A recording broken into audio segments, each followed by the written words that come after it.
Well, hello everybody. This is Tammy Greenwood with Rattle Magazine. Welcome to another critique of the week. It is Friday, December 30th, the last Friday of 2022. And yeah, indeed, Cindy, where has it gone? Where has 2022 gone? I don't know. It seems like a long year to me, honestly, but but I guess they all do. So as always, this is the critique of the week, and the point is to give that workshop experience to everybody in a fun, friendly, helpful way. It's one of the most productive things you can do as a poet, to hear what strangers actually think of your poems, how they respond, what's working, what's not. Leave as many comments as you can in the chat windows and try to be as helpful as possible. That's always what we do. I'll pass along as many as we can as we go, but the poets can look back at these in the future and see your comments as well, even if I miss them. So do leave as many comments as you can. Let's see who we've got here. Nate Jacobs here, and Tom Barlow, Cindy Gore, hello. James Langford's here, Brian O'Sullivan. And I am not sitting on my leg, James. He warned me not to have knee problems by sitting with bad posture on my leg last time. Let's see, Dick Westheimer's here, Deb T, Probel M, Terry R. Good to see you all over there on YouTube, on Facebook. Who we got? Anybody yet? Cindy Gore's here. No, Cindy Putnam Guntherman, Andrea Dobrica, Sharon Ferrante, Danny Gagnon, and Katie Dozier. So good to see you all. Okay. So now this week for the critique, we are going to, we have one new poet, Tammy Greenwood, who she's someone who participates regularly. I see her on Facebook and Twitter and stuff all the time. She's from the regular submissions. If you would like to submit, let me tell you, all you do is go to rattle.com, go to submissions, and then that takes you to our submittable page. On the submittable page, you will find the critique of the week option. If you submit anything to the critique of the week that is not for publication, all you are is put into a random drawing. You should send 2 poems so we can look at 2. It's always helpful.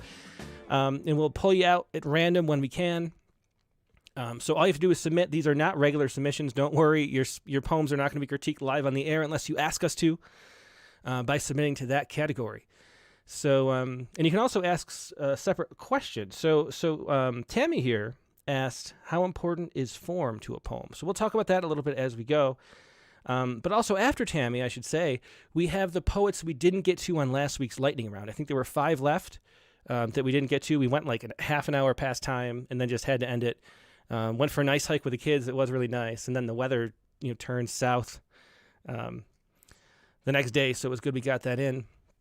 But we had about 5 poets left, so we'll get to those 5 poems after we talk about Tammy Greenwood's poems. And let's take a look at those right now. So here's the first poem. Now, as always, if you're new to Critique of the Week, I try to read these completely fresh, like as if I were reading a submission. That's usually what I do. Partially that's a cop-out, so I don't have to prepare for the show. But it's also the real way that your poems are encountered in the wild. I mean, nobody's going to, take the time to read the poem before they read the poem. And as a submission, we're not going to do that either as editors. We're just going to go read the poem. We dive right in and see what works and what doesn't. And so that's what we do here on the Critique of the Week. So if I botch some words or if I read it wrong, that's part of the thing too, is to see how your poem's encountered by somebody who's never read it before, knows nothing about what's going on, and is just turning to it as if I just opened this book or a submission. So, let's see.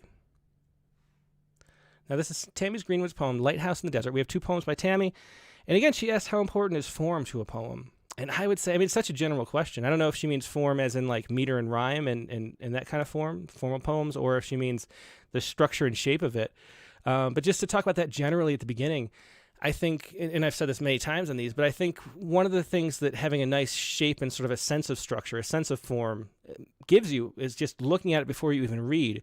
You get a sense of intentionality, which sort of helps. It's like the first thing. It's like that first impression when you meet somebody. It's the first thing that gives you a sense of trust, whether or not this is going to be a good poem that you can pay attention to. And so having something that looks like somebody took the time to make it look like it had a certain form and was cared about, makes you feel like the poem is worth caring about too. And so there's this like a little subconscious thing as soon as you turn to the page like we just did. And so that's the first thing I'd say about form. As far as the rest of it, I love formal poetry, but 80, 90, 95% maybe of poems written these days are free verse and don't have any formal structure, other than, the natural cadence and rhythms of human speech. And so I don't know. I mean, and so there's a way that there's structure like embedded in everything. There's no way to avoid it. We have this way of talking that's like singing, really. And so there's sort of structures within it that matter, repetitions of sounds and things like that are just the heart of poetry, really. So that kind of form always matters too. But anyway, that's what I have to say about form in general. And here's Tammy Greenwood's Lighthouse in the Desert. The sun rises the same place as yesterday.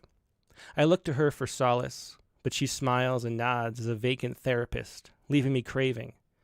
An evocation of vessels marooned in a mirage.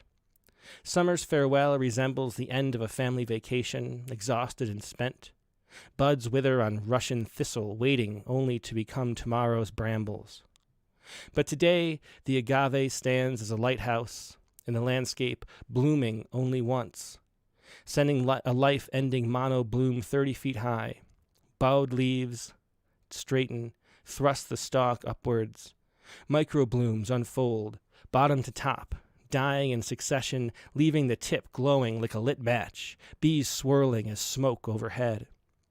I stand open-armed, lifelines caught, tongue laid out, received this communion of minor encounters, knowing only of grace, so much grace. That is the first poem, Lighthouse in the Desert. So first of all, talking about the title, when we get to it again, I think that was the best line in the poem. But today the agave stands as a lighthouse in the landscape. That's just a wonderful, the music of that is great. And, the repetition of the L's for there and just the way that it does. I don't know I'm kind of curious because I have, here we have a lot of Lord's Candle yucca, which are just beautiful, especially when they bloom. And they bloom, I think it's every 18 years or 17 years or something. And they're these huge, up to 30 feet high too, yucca, and only once every 18 years or whatever it is, the actual flowering stalk comes up. And so like 1 out of 18 or so of the actual yucca have a stalk like that. And then the sun just hits them and they're like these huge, beautiful candles, especially in that golden hour. But I don't know what agave looks like. So let me look it up really quick. I'm just kind of curious. And it's the same. It must be related. What does the bloom look like? And okay. So here we go. So this is agave. We'll look at images here just to pass this along. I like to know things. Where is They really bury the images. There we go. Okay, let's take a look at this screen view. Here's agave, and this is the plant. So it is must be related to the yucca. But instead of the white blooms that we have in this yucca, the agave has these little puff things, some paintings of it here, some actual photos like this right here. Yeah, and that's beautiful. I mean, look at how that does stand like a lighthouse in the desert. That's a great image. So anyway, let's go back to the poem. And so anyway, I was going to say that because it's lighthouse in the landscape, I'm always wary of using the best line in the poem as the title, because then it takes away the impact of that line once you get to it. But this does a great job of switching it. So it's lighthouse in the desert, and then it becomes here lighthouse in the landscape. And that shift is enough to keep your sort of brain active and keep the line working while the title's. So I think that's one trick that maybe Tammy shows us here. If you want to do that and have a good line in the title, if you shift it a little bit, then it keeps it fresh when we encounter it in the poem. And I think that worked really well. So I think the title is good, Lighthouse in the Desert. It's also you don't think of, of course you don't think of a lighthouse being in the desert because there's no water, and so the whole it conjures this image, which is really interesting too to start with. And to me, I'm starting already thinking about a lighthouse, and then in the desert, so I'm imagining an actual like lighthouse, like a brick structure coming out of the desert, and so that sort of is the setup, which is a very vivid imagistic thing. And but then it goes in some other direction, which is kind of interesting too. So I think it's an evocative title that works as a little bit of undercutting where the poem's going, at the same time setting it up. So I think the title works. The sun rises in the same place as yesterday. I think it's a good start too. It's a declarative statement. There's a kind of authority to it. And when you start out those kind of declaratives, you're telling us, like the same way the form does of the poem, that someone took the time to craft a poem. We see it that has some kind of shape that somebody cared about, and so we sort of have a little more confidence in it. We also, that these declarative type statements have, it's not like, it's introducing some kind of waffling, ambiguous thing. It's saying like the sun rises in the same place as yesterday. It's a very blunt, short, strong statement to start off the poem, get the voice rolling, and it, again, gets us on the same page to believe in the poem. I look to her for solace, but she smiles and nods as a vacant therapist, leaving me craving. An evocation of vessels marooned in a mirage. So I think, Terry R says, is she the sun? And I think we're just using extended metaphor here. So we use the she. To me, this is the sun. Yeah, and so the sun doesn't provide the solace. Because it's I look to her for solace. And so, but the sun doesn't. The sun's just there, leaving me craving. And I think it works really well up to here. I think an evocation of vessels marooned in a mirage. I think this is an interesting phrase, but I can't see it. I don't really know what, I think it could be done better in a way that actually evokes, no pun intended, a better image. An evocation of vessels marooned, like what kind of vessels? I don't know. I like a little more detail in this image just to make it clear. And then that image, it's interesting though. Imagining something marooned in a mirage. That's a great line. But so we want that great line to become a really good image too that sticks with us in the same way a lighthouse in the desert does. So an evocation of vessels. And I think the problem is, vessels is just an ambiguous type word. And so Deb T says, I tripped on evocation of vessels too. And it's a little bit of a tongue twister. Go back and listen to the first time I read it. I tripped just reading it. Because it's a evocation is a difficult word to say. You don't say it very often. And then evocation of vessels, it's a lot of syllables crammed in there, and it doesn't have a strong image to go with it. Yeah, Cindy Gutherman is saying the same thing too. And so this this is a great image, the marooned in a mirage, but we could do better, better there. So make that line better. Summer's farewell resembles the end of a family vacation, exhausted and spent. Buds wither on Russian thistle, waiting only to become tomorrow's brambles. So Brian O'Sullivan says, for a second or until the beginning of the second stanza, I thought the sun was the lighthouse. And that's an interesting thing that's going on here. So we set it up as if there's actually a lighthouse in the desert, and we kind of, we are leaning toward the sun being that desert. And then it turns out to be the agave that we're talking about here, or it transitions anyway to that. So Potter O'Donoghue says vessels, just to go back to this line, it says vessels are sometimes ships.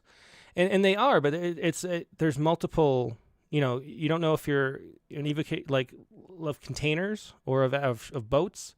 It'd be nice to have a better word. And evocation is a tongue twisty word too. So both of those words could be more clear is the point. It's definitely ships. That's what we're talking about. We're talking about ships marooned in the mirage there.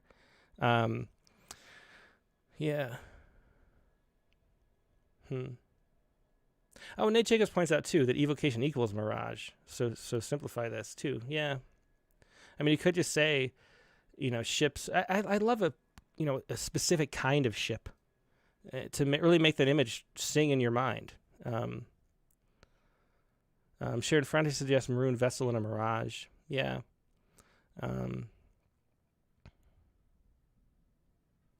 So Jane Middleton says, I think the images work in the opening stanza, and I sense there's a problem that the narrator has that she is losing something, but what? And there is the sense of longing in the poem. The end, summer's farewell resembles the end of a family vacation. I think one of the things, that's a little weaker here is that we have a similar thing when we compare the sun to a vacant therapist, and then we compare the summer's farewell to a family vacation. So it's sort of like two metaphor moves that don't really go together. Like if we're extending the vacation, the vacant therapist, I mean, the farewell of summer was like firing a therapist or something like that. That would make sense. But now going to a family vacation, we have this whole new sort of, like what you do when you use a metaphor is you're creating this, you have this image, this whole universe you're creating in images with a poem. And then you're creating a separate universe and saying like this universe blends in this universe. That's what a metaphor is doing. That's what like a haiku does. Two universes colliding in the cut. And so when you have the metaphor making this, so there's the universe we live in, then there's the metaphor universe, and then you have a separate metaphor. No, suddenly we're combining three universes, and it's not as strong as if we stuck with the one or just stuck with the two even.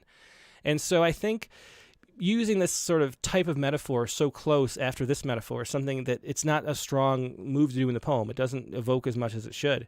And so I think, cutting one of these, and probably this one, summer's farewell resembles the end of a family vacation, exhausted and spent. Buds wither on Russian thistle, waiting only to become tomorrow's brambles. I'd cut the word only. I think that's unnecessary.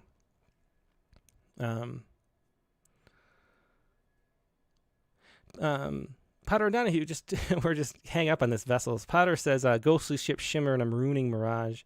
I would say maybe ghost ships marooned in a mirage. That'd be good. Anyway, but so we have this, we have this setting set, though. It's end of summer. There's a sort of sense of, I'm going to miss this, maybe, this area, something, the family, whatever we're talking about. Something's going to be missed.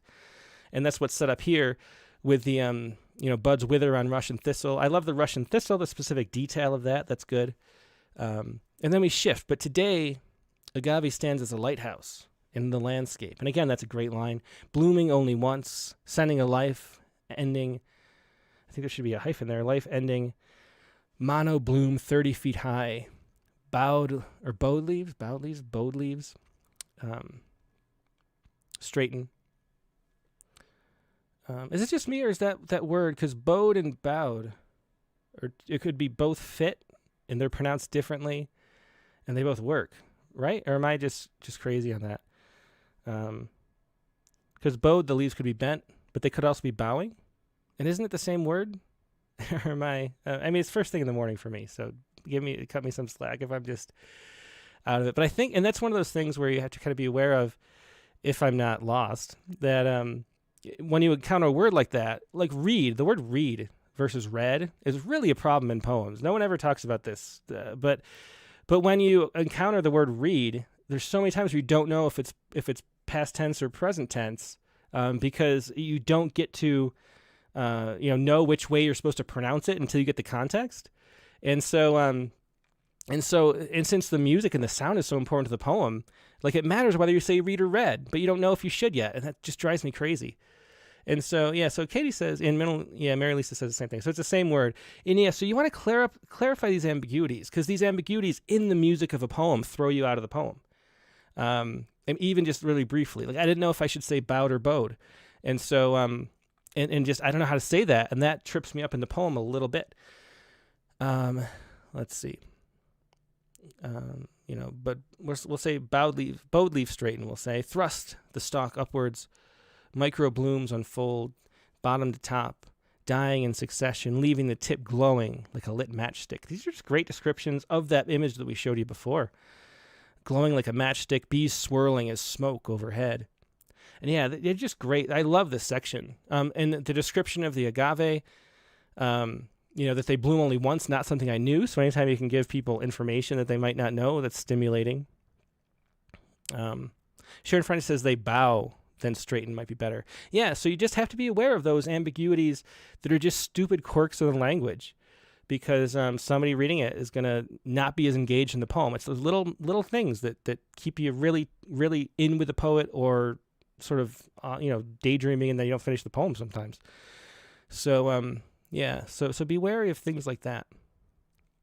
I stand open-armed, lifelines caught, tongue laid out, received this communion of minor encounters, knowing only of grace, so much grace. So I feel like when I get to the end of the poem, and I should have talked about the poem generally before, we went line by line probably. I feel like something's happened, but I don't know what. And I would like to know more about what the actual, what's happened here. Summer's farewell resembles the end of a family vacation. There's a sense that like something is lost, which someone pointed out earlier in the comments. And I would just like a little bit more of a hint at it. And sometimes you can see this in the poem, where there's this section, and then there's this section, almost identical length, and then this section is short. And maybe this goes back to the form. Sometimes form can tell you what's missing. But it feels to me like I want a little bit more explanation of this. I stand open-armed, lifelines caught, tongue laid out. This is what happened, you know. What something else to the story. Like it feels like right, in that spot, you could tell us a little more, and if we know a little bit more, we can be engaged more. Like why do you need to receive the communion? Like there's something hanging back in the poem not being said. It feels to me, and I'd like to get a little bit more of that. Maybe not the whole thing, but enough that I can be clued in and feel more of a connection to the poem. Yeah, this is what Jacob says. I feel like I'm not done. Nate Jacob has a great way of paraphrasing things. Thanks, Nate. He says, I feel like I'm not done, but the poem ends. Exactly. I need some movement from that time and space so that I can find some tension, something to take me along. That's exactly what I'm trying to say. And I think so. The poem doesn't feel over yet at this point. And so I think that the poem just isn't finished. I think it hasn't told what it's trying to tell us. It really, to me, in my opinion, a poem is always trying to tell us something, and us a lot of times being the poet. And if it's a real poem, there's a message there that's trying to get out that we don't quite know yet, and we're trying to make sense of. And I think it hasn't told us its message yet. There's something hidden. There's something more.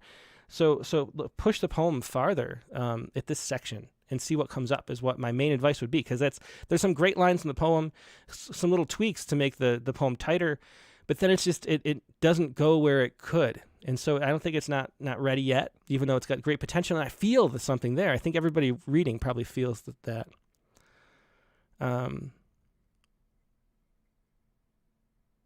So Katie Dozier suggests, I think cutting the first stanza, saving the first line, and putting it at the end would help the sense of movement and meaning.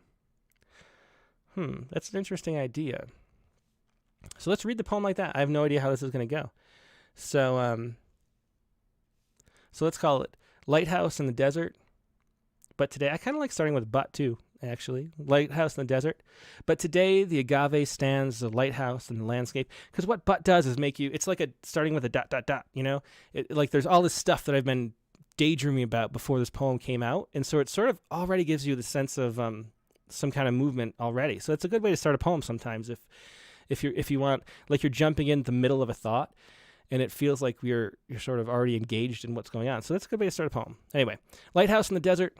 But today the agave stands as a lighthouse in the landscape, blooming only once, sending a life-ending mono bloom 30 feet high. Bowed leaves straighten, thrust the stalk upwards, micro blooms unfold, bottom to top, dying in succession, leaving the tip glowing like a lit matchstick, bees swirling as smoke overhead. I stand open-armed, lifelines caught, tongue laid out, receive this communion of minor encounters, knowing only of grace, so much grace. The sun rises in the same place as yesterday. That would have a nice sense of movement. I think that if you wanted to make a tight, like sonnet-like poem, I think that would work. That would work. Yeah. I still feel like I feel like it hasn't. I feel like sometimes like a therapist trying to get the truth out of a client, and the poem doesn't feel like it's it just doesn't feel like it's told us everything it has to tell. And so I still think it may be cutting this first line, or maybe taking some of the best parts of this and moving it down. I like jumping in with the but. I think it was a great suggestion by Katie. But then I still want more of the story here. So I think this poem is something that needs extension and more playing with. Let's see. Yeah, so Deb T agrees too with what we're saying about there's something more to say in this poem and the connection between what's lost and the solace of the lighthouse. The sun doesn't do it, but the lighthouse does. Yeah, I mean, that's the thing. Another great way to put it, that's Deb T. And it's that there's this, it's the solace for what? And that's what's kind of missing, and we want a little bit more. Carr says, that's probably Maribate Carr, says, I don't like lighthouse in the title, and then again the first line. Yeah. It is true. I wonder what you could do about that. Maybe just a different title, or maybe something that you loved. What if it was like,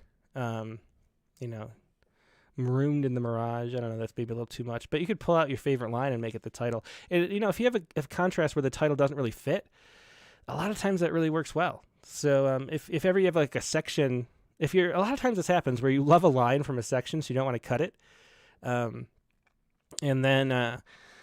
then, but you have to, because you have to kill your darlings, right? And so you can take that one line you liked and make it the title. And even if it doesn't, even if it's out of nowhere, it's still in the same mood and sort of has something related to the poem. And that leap gives us a good feeling too. The Beacon, says James Langford. That could be a title too. So Purple M says the poem's about the experience offered by nature. And it could be. I mean, it just feels like there's more to it. And if that's the subject matter, then I think expand on that too. There's some sort of feeling that I think hasn't completely come out yet. Let's see.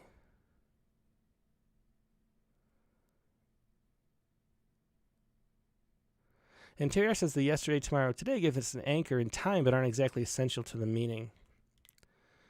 Yeah, that's true too. So I don't know. One thing I wanted to talk about too is the line breaks, and we're already half an hour in though, so maybe I shouldn't. But there are a few times the line breaks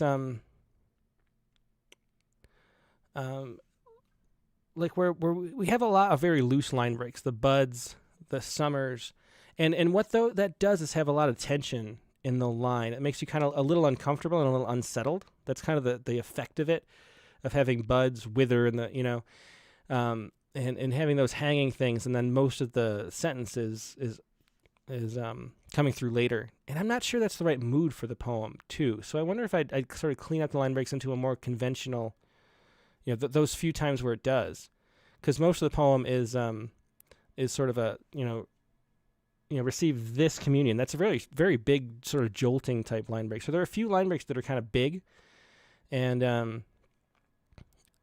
where there's not a lot of content in the last word, which like rushes you into the next line trying to figure out the meaning of it. And I think that level of sort of stress or unsettledness doesn't really fit with the mood of the poem, maybe. So I think about the line breaks a little bit in terms of that too.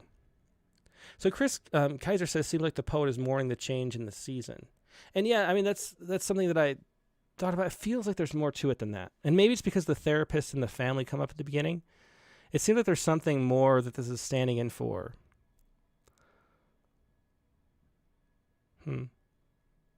So Dick Westheimer says, I keep looking for what the poet discovered in writing this. I know. That's what I always say. But still, what was revealed to them in writing this? And that's what I'm getting at. There's like there's something more to it, I feel. I think you can kind of feel it in your heart almost, that there's more that's being left unsaid. And I think I would like to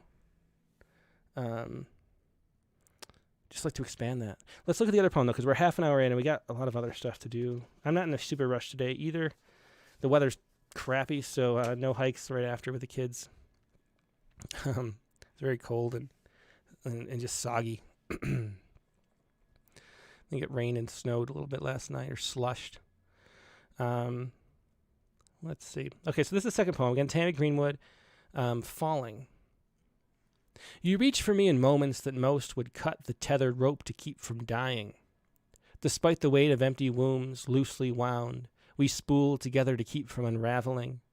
And as children become more unrecognizable with each turn to rehab, we pray for our own flames to devour us. Each time finding our way back as you reach for me in the dark, like the night at Mardi Gras, lifted off our feet, carried by the crowd in opposite directions, our arms reaching out in the rapids of bodies. Grabbing limbs like knotted rope, I pull myself back against the wall until I spill into the adjacent alleyway, waiting for your outstretched hand. Falling. So this poem, interesting. I think it really took off with that transition right here. And a lot of times we talk about like the poem needs some kind of transition, some sense of movement, some kind of like door to go through. So we start in one sort of plane of existence and we end up in another, or one room of the house and end up in another, depending on how you want to phrase it. And you can see that how strongly that works in this poem, where that shift, like that midnight in Mardi Gras. And so we go back in time and change scenes, change settings, change place. And the poem really sort of accelerates and has a lot of meaning once we get to that part. I felt like the beginning I was a little bit lost in the preamble of like the wordiness and the sort of yeah. Dick Westheimer says hikes in the mess and muck are their own gift. Yeah, if you want to wash the clothes, Dick, you can come over. Okay. So, falling, you reach for me in the moments that most would cut the tethered rope to keep from dying. So, falling, you reach for me in moments that most would cut. And again, I think this is one of those line breaks we talk about, where the line break is a real big shift and makes it a little hard to follow the poem. Like if the line was here, most would cut, then we kind of get what a line break does. I didn't really explain this well enough. What a line break does a lot of times is give you a moment, just a brief pause to gather your sense of what's going on. And when you don't allow that, it makes the poem feel a little off, a little unsettling, because you're kind of like, you're sort of off balance all the time. Maybe balance is the best way to think of it. Maybe it's like a way, like if you are like walking, it's almost like, imagine each line is like a balance beam, right? And if you have a nice strong ending, it's like a time to catch your breath and regather yourself, make sure you're centered before you go on to the next line. But if the line breaks are sudden, like this one here, it's like you're on the balance beam and you got to go to the next balance, the next line, without having that moment to catch your balance. And so it has this sort of like, I'm always playing with a poem, which in some poems is really great and you want that sense. In other poems, you want them to not have that sense at all and to be balanced and centered the whole time. And so that's the way to think of line breaks. One of the main ways, one of the main things to the main effects that it has. And in this case, I think because this was such a difficult line break, it makes it hard to read. Whereas if we just move that up here, it'd be a lot smoother. You reach for me in the moments that would cut the tethered rope to keep from dying. Or I didn't mean to cut most. You reach for me in moments that most would cut the tethered rope to keep from dying. I think that gives us time to gather it up. Despite the weight of empty wombs loosely wound, we spool together to keep from unraveling. So there's a lot of like just playing with words and language here, and not a lot of like conjuring. Yeah. And so Cindy Guntherman says maybe start with the Mardi Gras story. And maybe we just, yeah, I mean, that's a good point. I mean, we're just sort of, maybe this whole beginning, there's a sort of a preamble feel, like do I need, what is it added by this? As children become more unrecognizable with each return to rehab. And rehab is a very big story item, let's say. We pray for our own flames to devour us. Each time finding our way back as you reach for me in the dark. And so, I mean, is this a poem about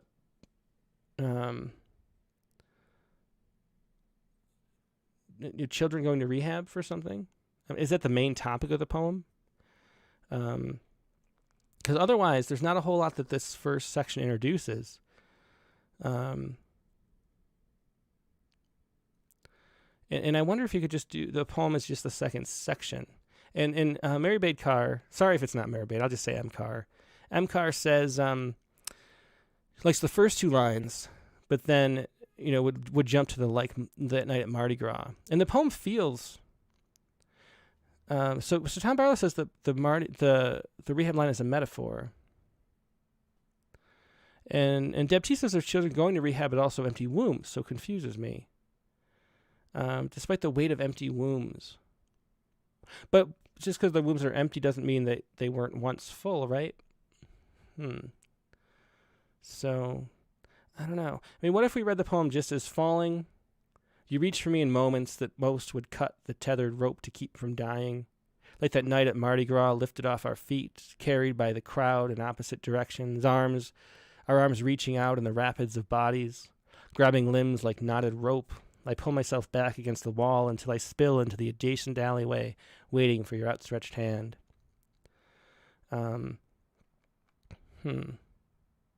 Yeah, I mean, I really love the poem. I love the poem after this. It really takes off, and there's a lot of feeling to it. I think alleyway would be one word. But waiting for your outstretched hand, the knotted rope, it's just great images, and you really feel that sense of being pulled by the crowd, And so I think it's a great, and that feels like a love poem type thing to me. And so I'm just kind of confused by how that fits with the rehab, let's see. You reach for me in moments that most would cut the tethered rope to keep from dying. I mean, that's even as it is there, it's still a sort of a twisted, difficult, but not, I don't think, grammatically incorrect line. And so it works, and it's interesting. It's enough to sort of make you want to jump. Terry R. says rehab needs to go unless it's greatly clarified. Yeah, so despite the weight of empty wombs loosely wound, we spool together to keep from unraveling. So, like, who is the we? And, is this... I just don't know who that is. As children become more unrecognizable with each and as. So this is a question too. The and as Tom Barlow says, I think rehab line is just a metaphor.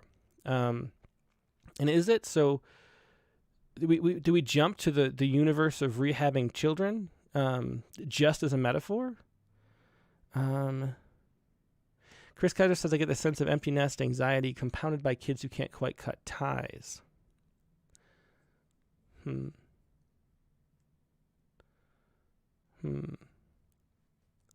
It's children. Yeah, I don't know how literal that is. And it's one of those things where, as a story item, like I was saying, it's so important if it's true. And if that's if that's what the poem's about, we need to know more. And if it's not what the poem's about, it's like takes us in a wrong direction that we think it's what it's such an important story item, I guess I should say, that we think that that's what the poem's about. So if it is, we need clarification and more. And if it's not, and if it's not, it should be cut. Deb T says, I think I get it now that the children are raised and needing rehab and the difficulty it causes with parents. So Brandon Sullivan says, isn't it that kids in rehab would drive many couples apart, but drive this couple together? And Cindy wonders if it was written for the recent ekphrastic challenge. And I wonder, too, the two people that were kind of like roped together a little bit. Yeah. But so Brian O'Sullivan's interpretation that the kids in rehab would drive many couples apart, but drive this together. I mean, that would be the literal interpretation of the rehab. And so I think that just this section needs clarity. And so we don't have to be wondering and sort of speculating and piecing it together. And as Tom Barlow says, the title could do more work. I think just like some way to enter this space, if that is the right interpretation, because I just don't know. There's too much ambiguity to know what to make of the poem, and the problem, like we talk about all the time, is if the actual content of what's going on is ambiguous. It's great if the meaning is ambiguous, and there's a lot of ways we can interpret poems and take it. But if there's like a feeling there, but we can't. But the literal what's going on is ambiguous, then there's nowhere to like put that feeling, and we can't feel it too. And so I think getting those details out up front, is a lot of times I would say the who, what, why, where, and when, those journalistic questions, getting those out so we know, we don't have to wonder and sort of piece it together, because a poem isn't really a puzzle. It's like it's a prayer, not a puzzle. And, you know what you're praying for, or, you want God to anyway, if you're praying to a God.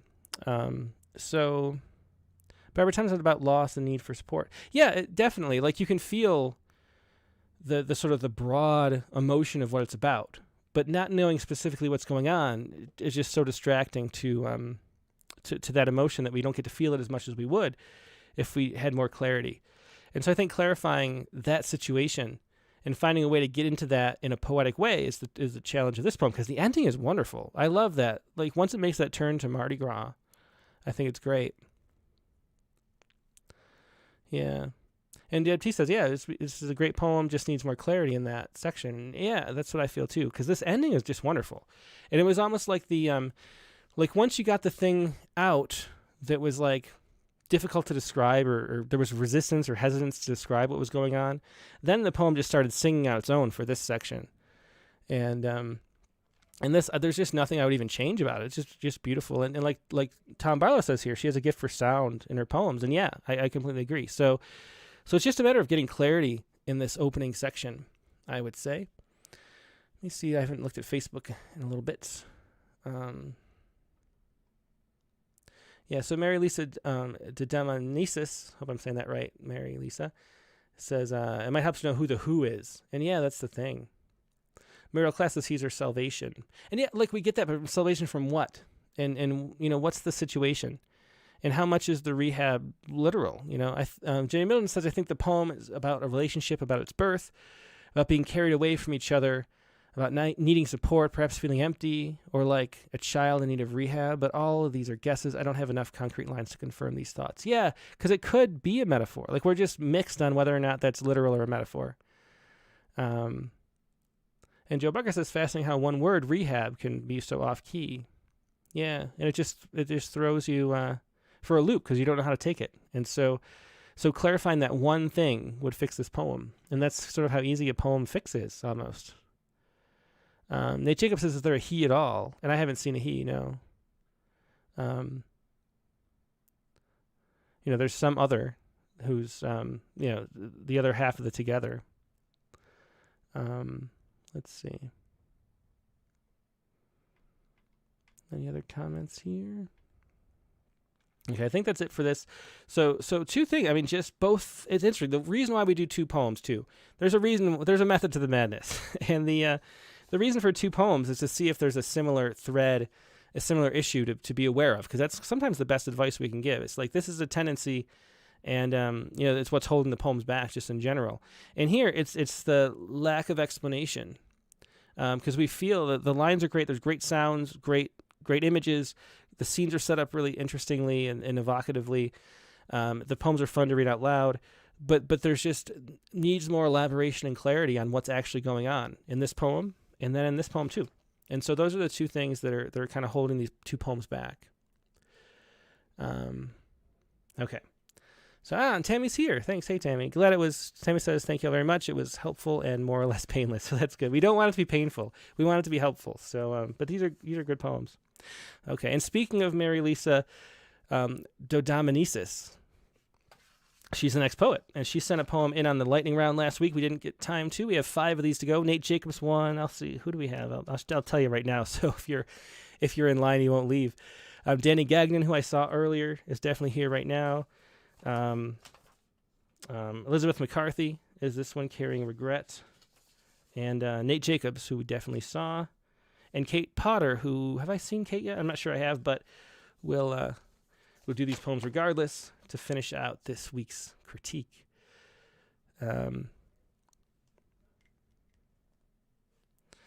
Okay, so Mary Lisa Dodamanesis, Ars Poetica. The flower longs for the bee, no, but it's dressed so seductively, and the nectar desires the butterfly. Why else would it smell so sweet? The seed wants the beak of the bird as much as the bird wants the seed. Even rain needs earth's wedge to cycle back and re-become itself. You think it's earth that needs rain. You think the tree makes the fruit, but it's the bee. And it isn't that death desires us, but that we desire death too. What blanket doesn't long to be cover? Even clinched metaphors long for a page to complete La Petite Morte, and the page shivers in its complete acceptance, relinquishes, relishes the loss of its own blank state. It's a very interesting poem, Ars Poetica. And I love the beginning, especially.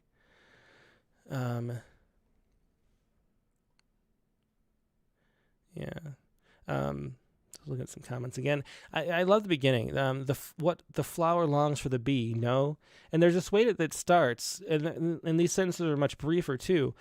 But with this question that really pulls us into the poem, and really makes us feel like we're participating in it. The flower longs for the bee, no, but it's dressed so seductively, and that's great. So we participate even though we don't have to actually provide anything, which is a really good trick to get us on board and really engage with the poem. I think it works really well, and it's also an interesting. This is almost. Especially at the beginning, each stanza could be its own sort of epigram type poem, like a poem of its own. And the nectar desires the butterfly. Why else would it smell so sweet? And just great again for the same reason. The seed wants the beak of the bird as much as the bird wants the seed. And we shift the syntax here in the perfect time. So this is, Mary Lisa is definitely someone who reads a lot of poetry and writes a lot and has a sort of a sense of that pacing and timing and where you need to shift things, because a third couplet in that sort of form wouldn't work. But it's the stretching to this single sentence over 2 lines without the break that really makes the poem continue to sing. The seed wants the beak of the bird as much as the bird wants the seed. M. Carr said, accidental rhyme at the beginning set me up for a different kind of poem. The bee so seductively. Is that the rhyme you mean? The bee seductively. I don't know. That didn't stand because of the no. That didn't stand out as something expecting me. Yeah. And Dick Westheimer, I beat him to it for once. Loves the language here and how the poet shifts syntax after playing with one moving or another. And Cindy Guntherman says, I like the consistency. The poem feels mature. Yeah, it does. Okay, so even the rain needs the earth wedge. So then we repeat this syntax again. Even the rain, or that length anyway, even the rain needs earth's wedge to cycle back and re-become itself. So I'm totally engaged and gripped in the poem up to this point. Really curious where it's going to go and really feeling the music and the sound. It's nice. And Terry, I would just say the repeated E sounds work really well. Just look at how many of them there are. You think it's the earth that needs rain. And again, we go to a shorter declarative sentence. And I was talking about that declarative sentence and how that gives a kind of confidence. Like, I know what I'm talking about. Trust me. That's kind of that voice. And so we're just totally on board. You think the tree makes the fruit, but it's the bee. And so so I'm ready because I'm so on board with the poem. I'm ready for the speaker to just insert a thought, and I just accept it. Yeah, I do think the tree makes the fruit, but it's the bee. You're just on. It's like a hypnotist working there. And it isn't the death that desires us, but that we desire death too. And so this is like so we get to a very philosophical thing, in which is it makes us sort of ponder and sort of want to stop and think about that line. It's another great line. So all these are just great lines. And then we shift again to a very visual, simple metaphor. What blanket doesn't long to be covered? So another great shift too. Just a great example of using moving poems through different syntax and different sort of modes of conveying meaning.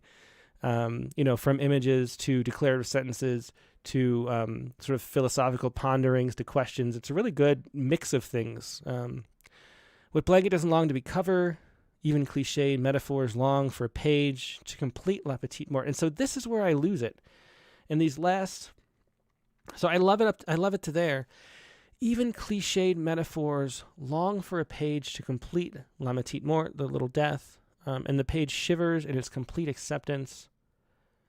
Relinquish. So this is a little hard for me to wrap my brain around after all that clarity and all that sort of engagement.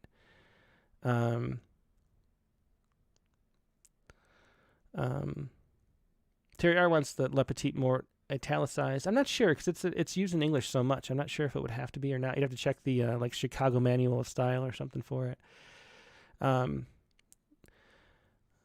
Even clinched or cliched metaphors long for a page. And this is the whole part of the poem. Like we're getting, the poem is setting you up. It's an Ars Poetica, and it's talking about what the poem is trying to do. Just a poem in general. And so it's not like you can cut it, and because that's what the poem's really about. And I get that that's what the poem's about.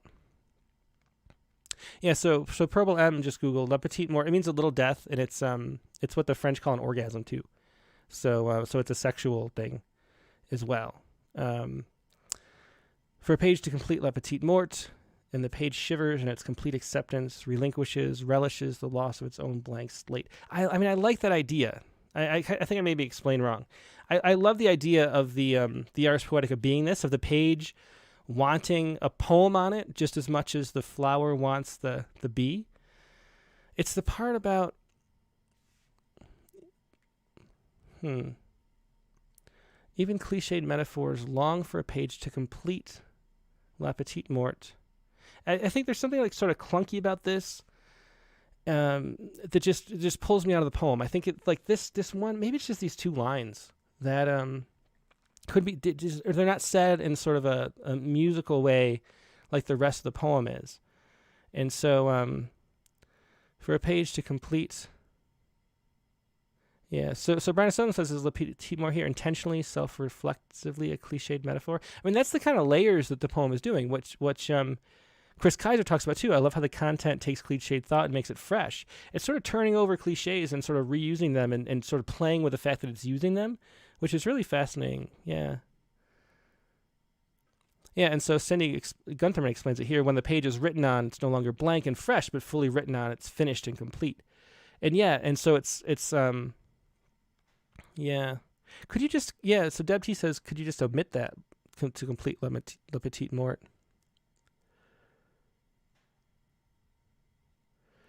Dick Westheimer says, so I got the Ars Poetica conceit without the stretched metaphor at the end. Even the page wants a poem, as the poem wants a page would have been sufficient. Yeah. I mean, I like the sexual seduction thing. It goes back to the flowers, the birds and the bees. And the thought that it's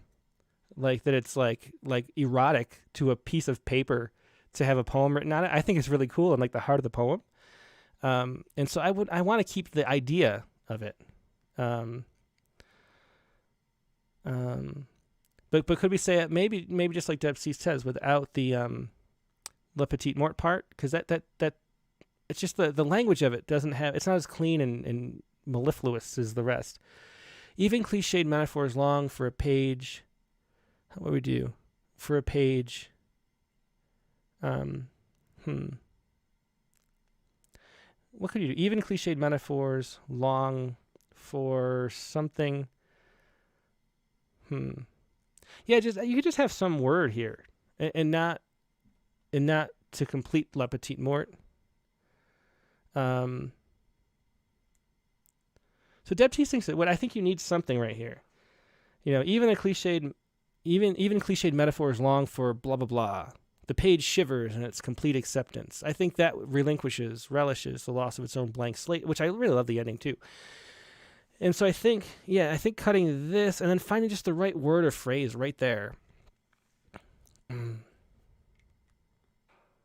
Brian Sutherland says dead metaphor might work better than cliched. So even dead metaphors long for life. The page shivers. Long for touch. Like that kind of thing is what I'm thinking for. Even cliched metaphors long for love. Long for, I don't know what. But a better way that does it. Because the shivering and the, and the release and that kind of thing gives us that erotic thing without that, which is clunky. So I think you need the idea of La Petite Mort without La Petite Mort. And that's what is just the one thing that's missing in this poem, which I think is really great otherwise. I love the idea of the page feeling that way, the blank page. Carr says the last line seems contradictory. The page doesn't or doesn't want to give up its virgin state. And that's the thing. It like the flower actually long for the bee. It dresses so seductively, like the blank page does. So it's that. It's both at the same time, kind of. Yeah. So Chris Carter's saying even the cliched metaphors long for embrace. I mean, I don't know if we're going to come up with the exact right phrase, but that's the kind of thing that I think it needs to say right there. But people can keep throwing out ideas. Validation. Andrea Dobrica says. Sharon French says that to have the page shiver now complete.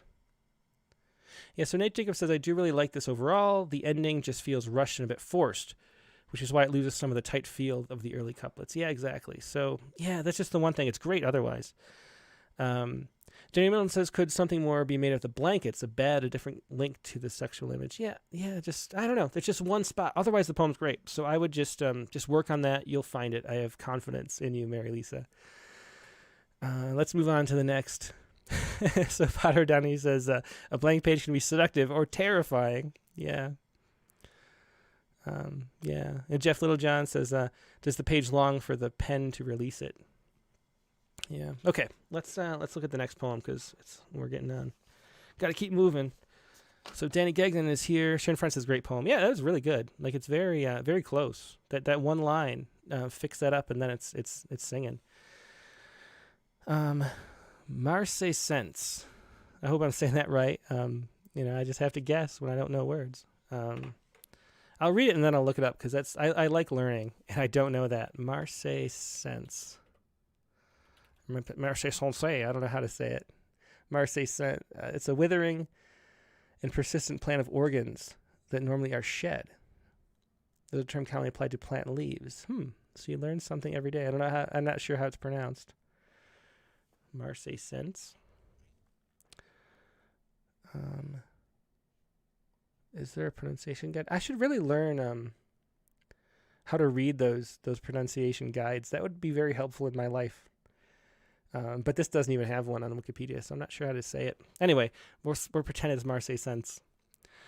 Could I reattach fallen leaves undulating under the crisp blue sky? Could I not shiver at the shimmering autumn hues, slowly invading the black asphalt? And when the wind stops your descent, mesmerized, I forget your imminent demise. That's interesting. So Marseille Sense, and that's the act of withering. Oh, okay. So I think I read it, but I misunderstood it as I was reading. That's the withering, but the leaves don't fall. So it's withered leaves remaining on the tree, like my plant over there. Not that plant. That that one loves life right now, but my other plant's not so happy. And yeah, so that's so it's remaining on the tree is the key. I could reattach fallen leaves undulating under the crisp blue sky. I think crisp blue sky is a bit of a cliche, so you want to find a better way to say that. Could I not shiver at the shimmering hues? I shiver at the shimmering autumn hues. That's very nice sounds there. I like that line.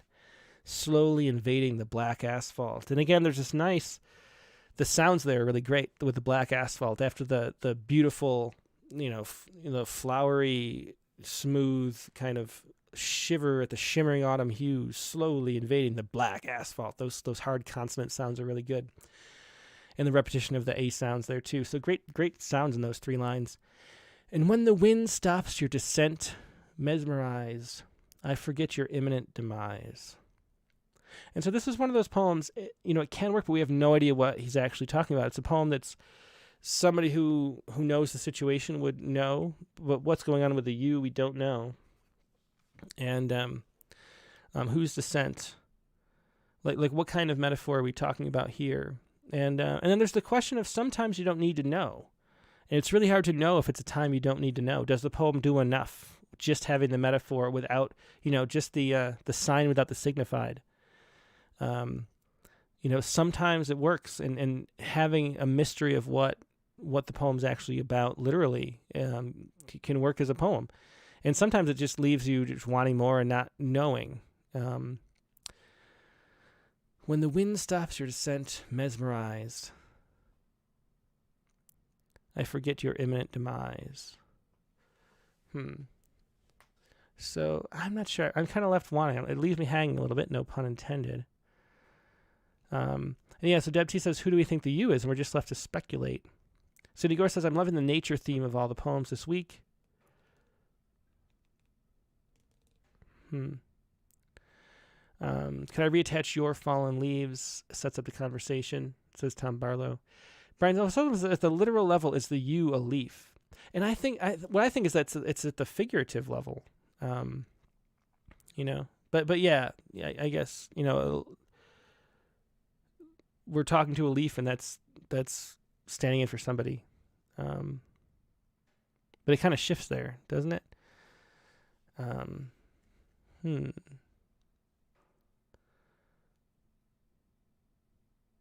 So Meryl Class, this sounds like an ode to autumn.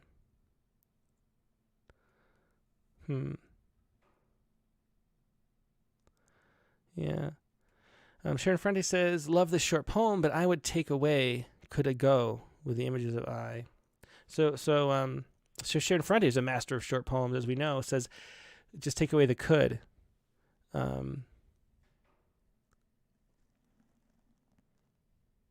Right? Am I understanding that right? I reattached fallen leaves undulating under the crisp blue sky. I'm not sure if I understand that right, Sharon.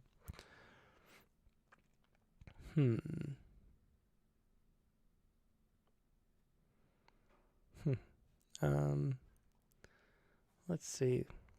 So Sitting Upman says it does sound like a person is dying. Yeah. I'm just not sure what to take of it. It's one of those poems where I don't know the situation. And so I don't have a lot. It doesn't give me a lot, although it does have a nice section in it. In the concept of Marseille Sense. Could I reattach fallen leaves undulating under the crisp blue sky? Could I not shiver at the shimmering autumn hues slowly invading the black asphalt? And when the wind stops your descent. So Cindy Gutherman says it does sound like a person dying. But how would the wind stop your descent? Even on the literal level of a leaf, how does the wind stop your descent? If you're already descending, that almost makes you seem like you're hovering in the wind. And then is the wind mesmerized? Because there's no punctuation. I don't know. The ending just doesn't seem. It sort of sets up something interesting, and then doesn't do a whole lot. Doesn't give us a whole lot more to go with it. I forget your eminent device, because what demise? How literal? And is on a literal level, is the leaf going to? It's going to land on the asphalt, but it's not going to disappear for a while, right? So I'm not sure what to make of the poem after the setup. And so again, kind of becoming a theme today, but I want more. I want to know more of what's going on, at least on the metaphor level. Another poet says, like the son of descent, mesmerized demise, very musical. Yeah.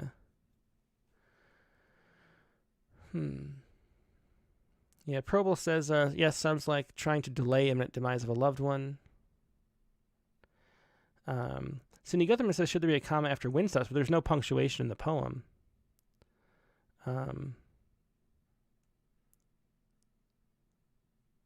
So if that was the case, then you would just do a line break there and, pull that down with a mesmerized. Because if you're not going to use punctuation, you need to use a line breaks as punctuation to let us know how to read it. So Deputy says, the wind hovers in the air but still feels down. The dying person has some better days but is still dying, or still going to die. Yeah, and another poet says, we just need to know more about the speaker of the poem. Yeah, it just doesn't give us enough to really go on. Although it's interesting, I feel, again, that there's a reason the poem exists, and there's some interesting stuff in it. Deputy says the speakers wish they could stop death from coming. And yeah, but what more? Like, what can you, whose death? Your own death? I don't know. Like it's sort of a beginning of an idea of a poem, and it could just stretch itself more. Like, extend the metaphor. Just keep pushing it instead of going there and giving us, like we talked about with that turn into the Mardi Gras in that poem. Like, it needs some kind of movement somewhere else, I think. Chris Kaiser says with that line break, sounds like Alzheimer's. Yeah. It could be. I just want more from the poem. Basically, it's a good start to a poem, but I want more of the story and just pushing it farther. And Sharon French says I would put a declarative ending, show something more. Yeah.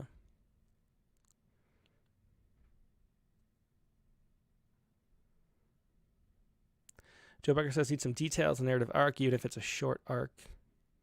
Kimberly McNeil says maybe try haiku. And yeah, haiku would work here. Except you get the title in.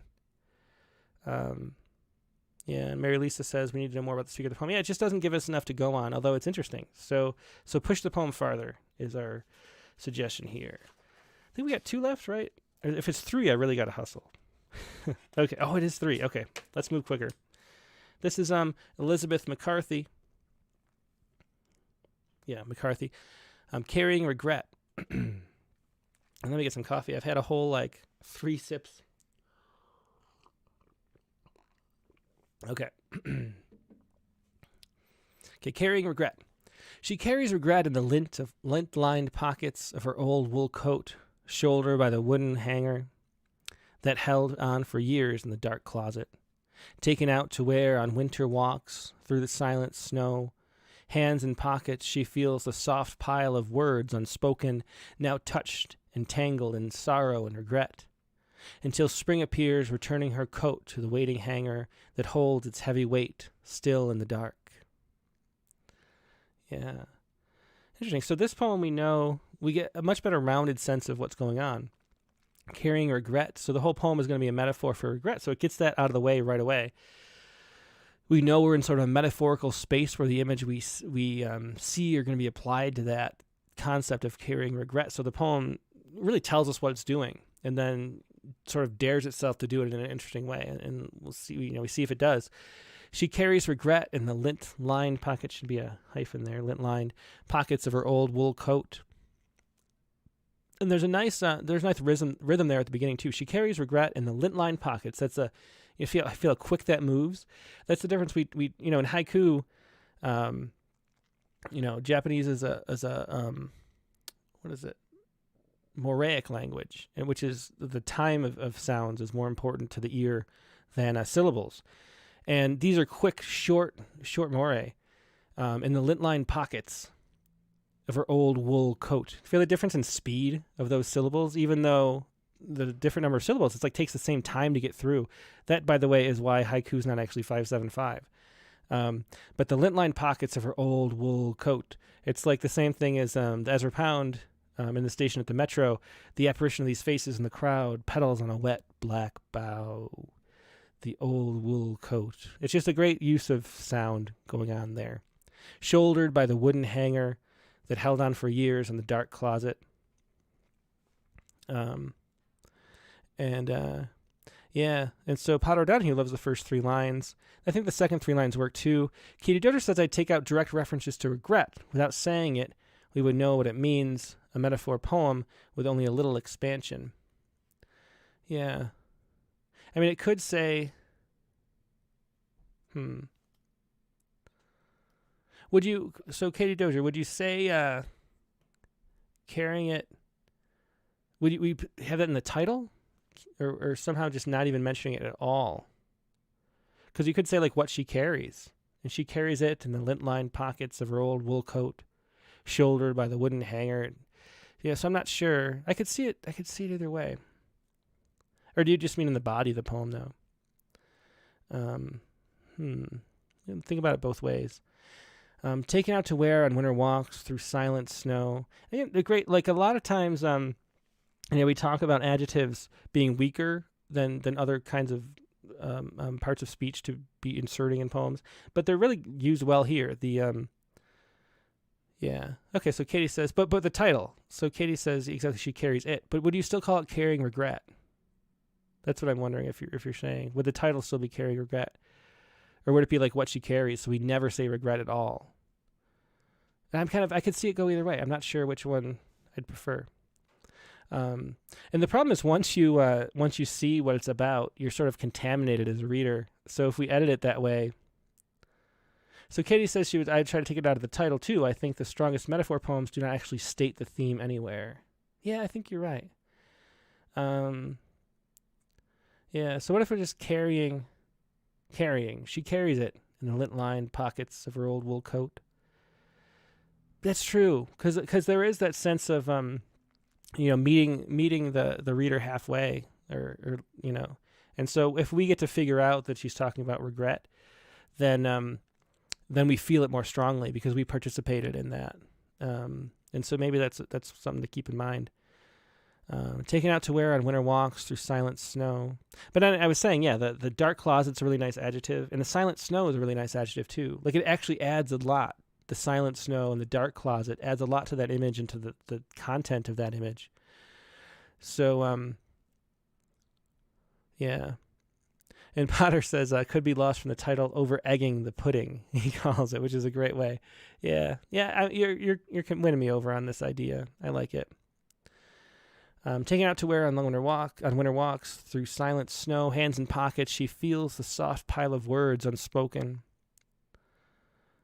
now untouched. So that would lead you have to cut out these anytime if it's a metaphor, and it's true. I think I agree with Katie that if it's a metaphor poem where it's one extended metaphor that's doing the whole poem, if you can pull it off without ever saying it and referencing what you're referencing to, that's the strongest way to do it. And if you were doing that, you would cut out the this too, not of words unspoken.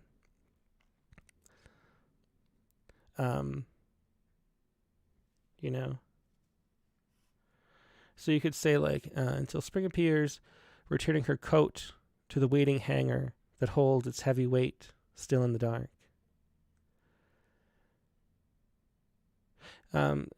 Danny Gagnon says, lint in pockets could also be called Gnurr, like Gnurr, Gnurr, would make a great surprising title. That's interesting. Yeah, good idea with the title. Gnurr. Yeah, that'd be cool. Gnurr, I like that. That's a great suggestion, Danny. Gnurr. She carries it in the lint-lined pockets of her old wool coat, shouldered by the wooden hanger that held on for years in the dark closet. Taken out to wear on winter walks through silent snow, hands in pockets, she feels the soft pile, now touched and tangled, until spring appears, returning her coat, or maybe soft pile of it, I guess you should say. The soft pile of something, but not words or regrets. Something. The soft pile of, and not lint or gnurr either. The soft pile of, I don't know, not like detritus or something, but that kind of vibe. The soft pile of it, now touched and tangled. Oh, how about the soft pile of its touched entangledness or something like that? Anyway. The soft pile of it now touched and tangled, until spring appears, returning her coat to the waiting hanger that holds its every weight still in the dark. Yeah, I definitely like it best without referencing regret or anything, and just letting it be straight through. That's a good suggestion. So that's what I would do with this. Get rid of the regret. Make it. Which is funny. It's really interesting because you can see that's the opposite of advice of the last poem. And that's the difference. Having the meaning be something that's ambiguous is really good in a poem. It lets us participate in sort of creating the meaning as we read. Having the background story, in this case it would just be this coat, be ambiguous and confusing, doesn't let us put anything with it. Yeah. Sharon Fronte says here, she feels the soft pile tangles it until spring appears. Yeah, that works good. Soft pile of the touched and the tangled. Yeah, that's kind of what I was going for, Joe. Yeah, so that's true too. So something like that to just get rid of the yeah. Okay. Let's move on. It's 10:13 already. Sheesh. Two more. Nate Jacobs. Child's Play. Adam was a solid puppeteer there in the Garden of Eden, performing for Eve nightly, naked except for the hand dolls. Eve lacked imagination by design. The gods were not wanting her to, losing interest in such a dolt. Eve had taken to knitting socks. All of Adam's playwriting was based on good versus good, the stuff of legends of the gods, ambrosia and apples and such. It was all such an eternal bore. Eve, though never exactly sleepy, snoozed and napped through until Adam took snoring for applause. That's a great ending. I like the ending. Child's Play. And again, so Child's Play, interesting title. And then we don't know it's Adam and Eve, but then we get the Adam in the Garden of Eden. Adam was a solid puppeteer, which is such an interesting opening. I really like that. Like, it's very surprising that it's going to go there. A puppeteer in the Garden of Eden. Never thought of that in my entire life. Performing for Eve nightly, naked except for the hand dolls. Yeah. Eve lacked imagination by design, the gods not wanting her to, losing interest in such a dolt. Eve had taken to knitting socks. All of Adam's playwriting was based on good versus good, the stuff of legends and of the gods, ambrosia and apples and such. It was all such an eternal bore. Eve, though never exactly sleepy, snoozed and napped through until Adam took snoring for applause. Yes, I think this poem's great. I think the first three stanzas are excellent. I like Child's Play as the title, and then jumping in that way. I think it really works. It's very imaginative what's going on. I think the only thing that needs work is this ending. I love where it goes with the snooze and nap through. And maybe it's just cutting this line. But it feels a little too, told us a little too much, or like drew that out a little too long. Yeah, the good versus good is funny too. Every line has something good in it too. Yeah, Potter O'Donohue points out that good versus good. And Joe Barker likes the ambrosia and apples and such. Yeah, I like that too. That's good stuff. But do we need that? It was all such an eternal bore? Because we kind of know that. Eve, though never exactly sleepy, snoozed and napped through. Because he mistakes. It's almost like kills the punchline. Maybe it's just a matter of cutting that line. because it kind of kills the punchline a little bit and takes the snap out of it. Because we get that, that it's boring and she's falling asleep because it's boring. We get that in the end, so we don't need to be told that really. And so I think just cutting that line. And I don't know what else I would do. Eve, though never exactly sleepy, snoozed and napped through until Adam took snoring for applause. I think that's great. And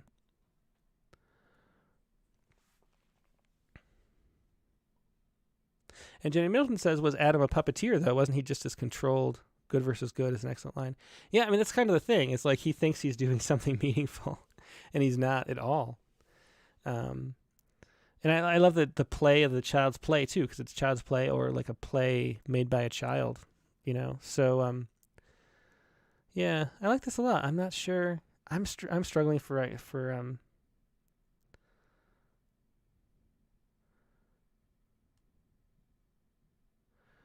yeah.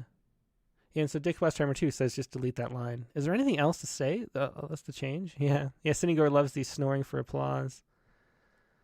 Yeah, everyone's agreeing about cutting that line. M. Carr says the 2 halts my interpretation and understanding.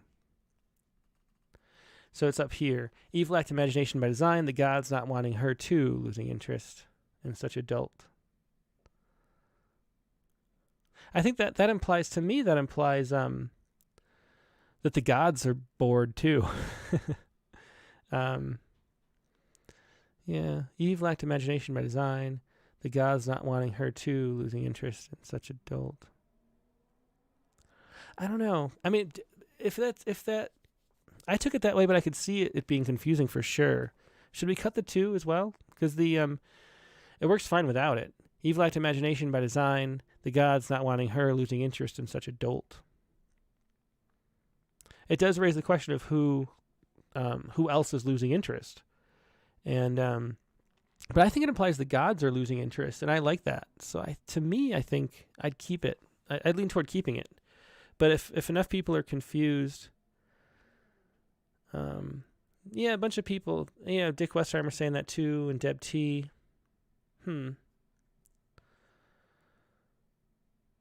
Yeah. So everyone's saying here cut. So probably cut the 2, I'd say. To me, it was fine, but I'm just, I'm one person. And Stephen Jules Rubin says the last line being a line short seems fine also. Yeah, there's no reason it has to be that many. What was it, 4 times 4, 16 down to 15? Doesn't matter at all, no. So, yeah, so I just cut that line and think about cutting the 2 or maybe clearing up this part. I mean, to me, I think, I thought it was funny that the gods are even bored of their own creation there. But if that's like too far of a leap, then Mary Carr said I would like to see the last stanza again. Eve, though never exactly sleepy, snoozed and napped through until Adam took snoring for applause. Yeah. Well, the 2 is tripping everybody up. So cut the 2. Yeah. I mean, that's enough of a feedback. It's got to go, or at least be changed.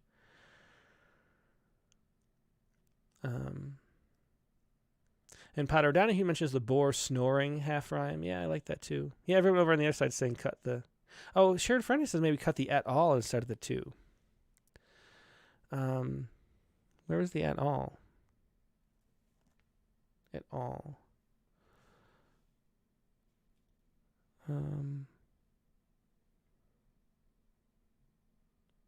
I'm not seeing it. All of Adam's. Let's see. Yeah, so love the ending. I think that's all we have to say. But this is to cut that line, obviously, and then think about this line and probably cut it or change it. Eve lacked imagination by the guides, not wanting her.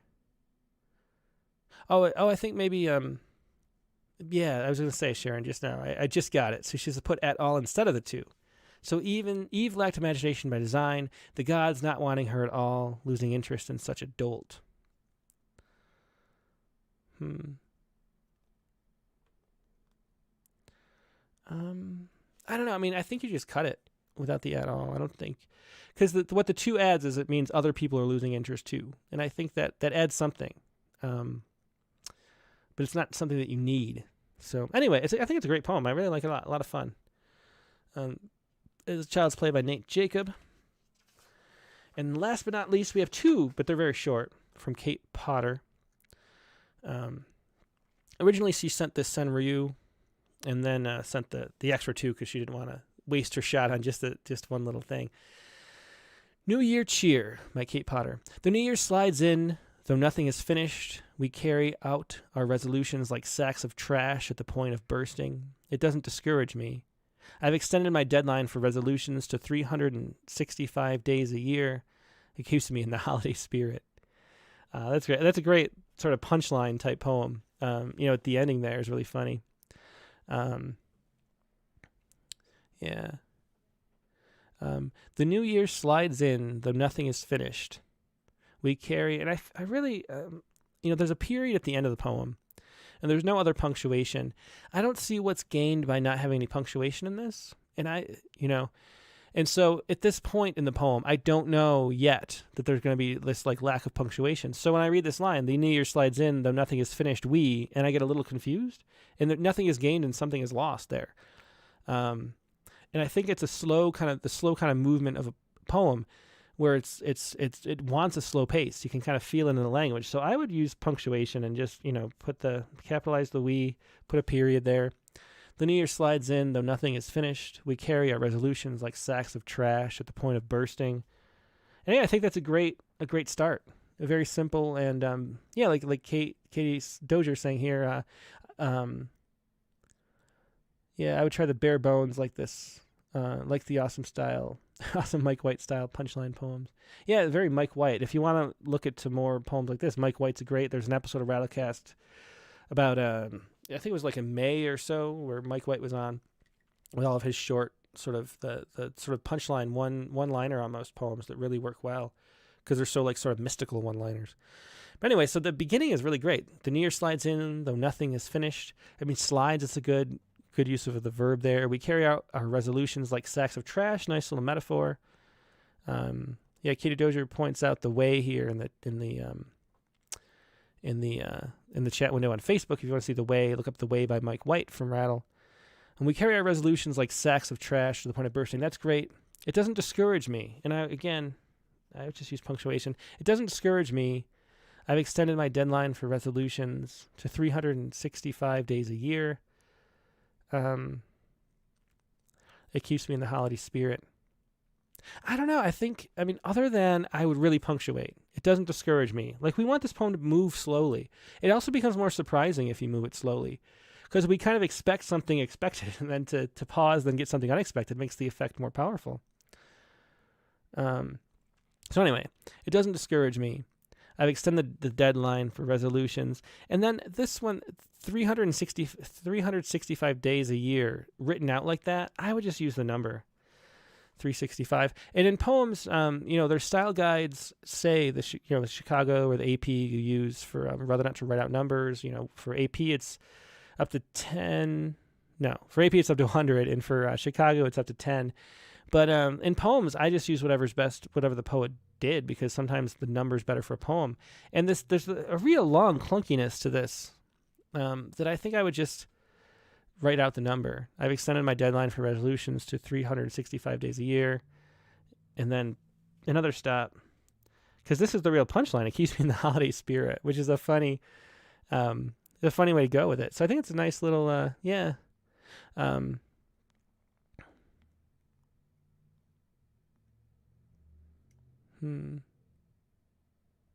Joe Becker says the last line be amped up a bit. I think there's an understatedness to the punchline quality of it that works. So I think my only suggestion here is to punctuate it, let it be slow, and then not have the punctuation. And shared, for instance, if written in shorter lines, it could go without punctuation. That would slow it down too. Because what I want is slow, because the slow makes the what it's doing work better. So yeah, if it was like the new year slides in, though nothing is finished, and then two spaces there. So every time I have an actual period, you do two spaces, so it's a new stanza. We carry our resolutions, we carry out our resolutions like sacks of trash at the point of bursting, and then two spaces, so it's a new stanza. And then you get the punctuation, the slowdown effect without having to have punctuation. So that's not option two. Um, hmm.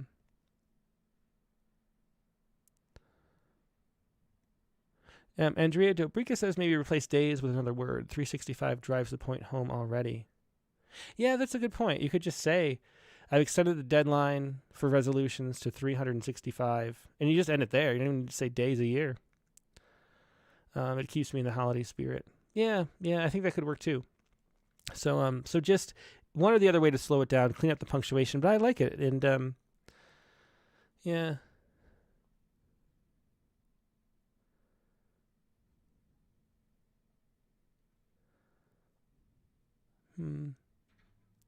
Okay. Yeah, so Joe Barker likes ending at 365. Yeah. Mary Class says deadlines days a year needs fixing. I mean, I said because a deadline is a date, and not a countdown. I guess that's actually true. You know, I mean, you could say I've extended my deadline for resolutions to December 31st next year. I don't know. I like the extended the. Yeah, I'm not sure. That's something to play with because that's the one thing a little off, and then slow it down. I say punctuation, but the no punctuation at all using stanzas as punctuation works well too, as Sharon said. Let's really quickly look at the Sunryu. I never know how to pronounce that. Sunryu. Grief arrives is needed, breeds compassion, seeds creativity. Grief arrives is needed, breeds compassion, seeds creativity. Grief arrives as needed.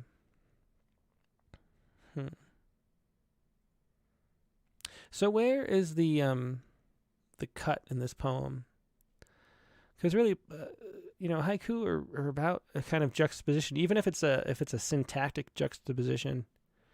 In Senryu, if people don't know what that word is, that's a haiku that's not in the Japanese tradition. If you're writing about like people and that kind of thing, instead of nature, which is what traditionally haiku are written about, they're called senryu, and they don't have to have the season words and stuff, which we don't really worry about in English anyway. And so there's a lot of in English language haiku, there's almost like no reason to distinguish between the two, because we don't have these books of season words anyway, where we have to follow those guidelines that would make it a haiku.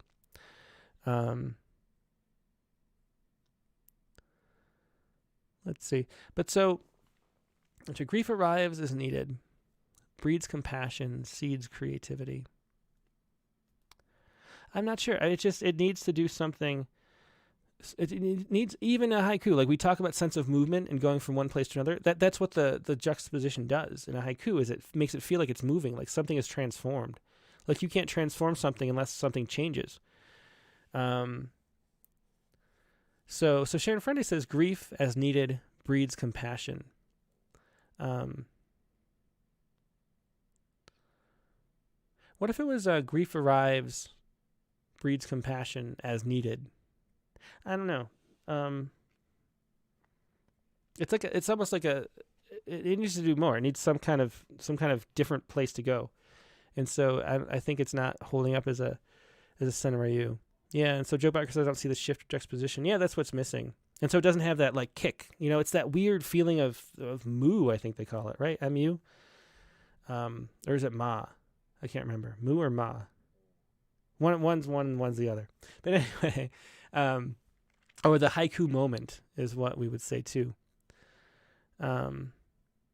Yeah, and so that's what it's from, is that juxtaposition that kind of throws you off a little bit, and you see the world in a new light, and that's what it kind of is missing. So it's a good setup, and then it needs some shift. It's looking for the undercut.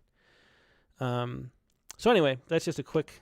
We don't have a whole time to go into all of haiku stuff, but it was a cool first poem. Thanks for sharing that, Kate. We looked through a lot of poems today, and 90 minutes exactly, just like last week. What do you know?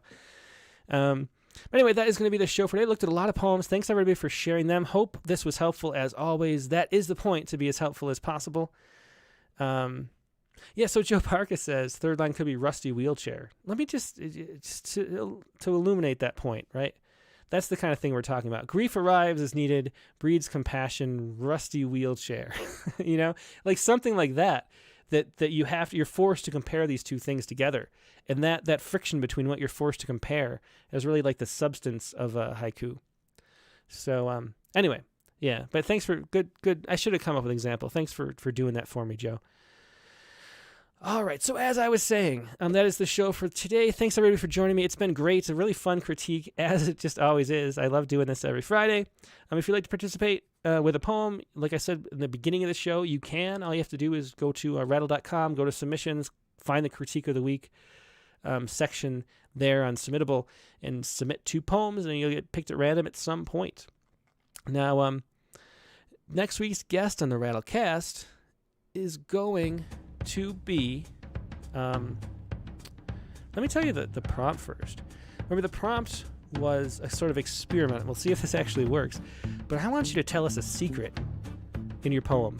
Maybe that you've never told anybody, maybe that you've only told a few people, something that you wouldn't normally tell in a poem, but use extended metaphor so that you never actually tell it. So write about something that is a secret, but never actually tell what the secret is, so we don't actually know, you don't actually reveal it, but you get it off your chest anyway. That's kind of the thing. I'm wondering if it'll work. But that is the prompt for this week. Write a secret, but don't tell us. And the guest for next week is going to be Emily Ruth Hazel. And Emily's just a really interesting poet. She read for us at our regular monthly reading series back when we had one in person years ago, and was just outstanding. A performance-type poet with great poems, great sense of doing that. She has a chapbook that's very old, but what she's really doing is Wild Honey Words, which is making embroidered poetry on things you can buy. And it's really interesting, I thought, to be looking at where, poetry finding homes in other places. That's something that always interests me that we don't take enough advantage of. So I'd like to talk to her about that while also exploring her interesting poems. She was in the last summer's issue of Rattle, and it's just a great poet. So we'll read poems, talk about other ways. She does other things too. She does a lot of interesting things, is my point. Not just Wild Honey Words, but that's one of them. We'll talk about a whole bunch of things with Emily Ruth Hazel. Rattlecast number 175, Monday, January 2nd, the regular time, 8 p.m. Eastern, 5 p.m. Pacific. Hope to see you then. Hope you have a great weekend in the meantime, and I will talk to you later. Goodbye.